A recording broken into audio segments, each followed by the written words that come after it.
Hello everyone! A while ago I took cool mushrooms and turned them into witch character designs. I really like doing it honestly, and I've been trying to find an excuse to design more witches. Finally I realized that Cryptid Lake, my webcomic coming soon, link for the beta version on Tapas, link in description, needed a few more witch character designs for a plot point further along in the story. So that's what we're going to do today. We're taking more mushrooms and turning them into witches. This time around though, all the mushrooms have the same general theme of mushrooms that look like they bleed. Just like last time, they don't really have a name, so feel free to comment your name suggestions in the comments. Though, be mindful that since they will be used for Cryptid Lake, names may be changed for the final version. And without further ado, let's get to it! The first mushroom I'll be turning into a witch is the Inky Cap mushroom. The Inky Cap mushroom is this really cool mushroom with a flaky cap. And at the beginning of its life, the cap is actually white, but once it starts to deteriorate, it starts to turn darker and it starts to create this ink-like liquid, which is what gives this mushroom its name. The liquid is so much like ink in color and consistency that you can use it like ink, though I'm not sure if it is any good when compared with actual inks. This mushroom usually grows on wood and dung. Like most of the mushrooms I've designed thus far, this mushroom is edible. However, it really only lasts 24 hours until it starts to decompose and get that ink in there, so a very short shelf life. Also, these mushrooms, despite being edible, if you have consumed alcohol in the days before or after, the mushroom becomes poisonous, so never join these mushrooms with alcohol. So when I was designing this witch, I knew more or less what I wanted her to be like. I wanted her to be an alcoholic, washed-up cabaret singer. It sounds odd that I jumped to that conclusion, but to me it made sense for her to be like that. She's a bit vain, self-centered, and she can't take no for an answer. She used to be a really big deal, the best cabaret singer around, but her alcoholism got the better of her, and her addiction started to destroy her life. Still, despite everything, despite the alcohol destroying her body and mind, she still has a beautiful voice that can attract and charm whoever visits her mushroom den. So even though she isn't a cabaret singer anymore, she still uses her performance short dress and an inky shawl that I now realize should have been thicker. Her hair is long and starts off as elfy and beautiful, but towards the end of the hair, it turns into this thick, ink-like mass. Her hat almost entirely black, dripping ink everywhere, such was the point of its deterioration. Her skin is pale, unhealthy, dry, and her hands and feet are also starting to darken. She also is often found with a glass of wine in hand. Next up, let's talk about the bleeding fairy helmet mushroom. Wow, that was a mouthful.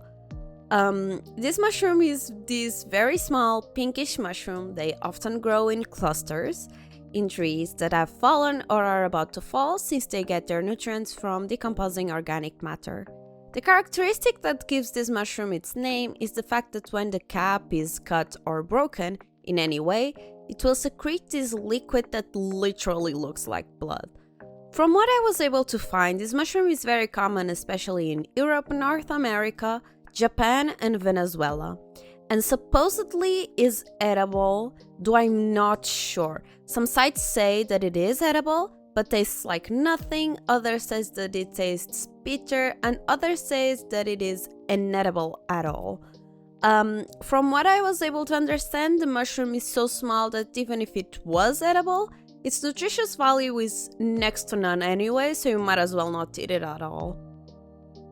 When turning this mushroom into a character, I had this idea of a witch that was at the same time a guard or an upper-up that also trains new recruits, to be more exact.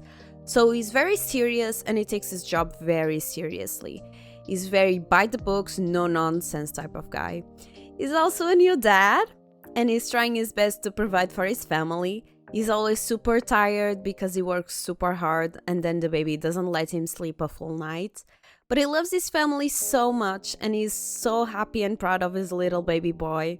It makes it all worth it for him. He often comes to work with his son because sometimes it's hard to find someone he can trust to take care of him. Admittedly, he is a bit overprotective. Also, he'd love for his son to follow in his footsteps, and he also wants to be the one to train him. When it comes to his design, I really wanted to draw him holding his son, since being a new dad is so important for his character. I wanted him to have very simple clothing with a bit of armor just to give off the vibes of a guard.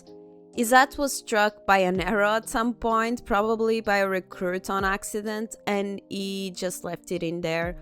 Or maybe he's so tired he just never noticed.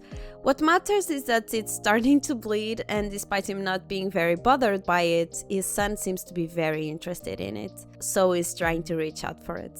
Also, speaking of the son, he's also using a similar tunic to his dad, only bigger, and I gave him a bowl haircut because it kinda looks like a mushroom cap. And finally, we have the wrinkled peach mushroom. This mushroom is so cute. It is this small pinkish mushroom with a very wrinkled cap. It also secretes pale yellowish beads of liquid. This used to be a very rare mushroom, but after a sickness that affected elm, rotten elm is this mushroom's preferred place to grow. You can imagine that after that, this mushroom became much more common. It's most common in Britain and Ireland, though it grows in other parts of the world as well. This mushroom is 100% inedible, though I've also read that it tastes bitter, so even if it was edible, it wouldn't be good anyway. My idea for this witch was a sweet old lady that happens to be the leader of the divination coven. She's very wise, very calm, she goes with the flow of life, she also tries her best to help the younger generation. Whenever she meets a kid that has nowhere to go, she doesn't hesitate to sort of adopt them and treat them as if they were her grandkids. She gets along with Fairy Elmat really well, they're in the same social circles, and Fairy Elmat trusts her so much that she's one of the only people outside of his family that he trusts to take care of his son. She's very feminine and she loves frills, so her dress is composed of a 3-layered skirt with scalloped hems and big scalloped sleeves.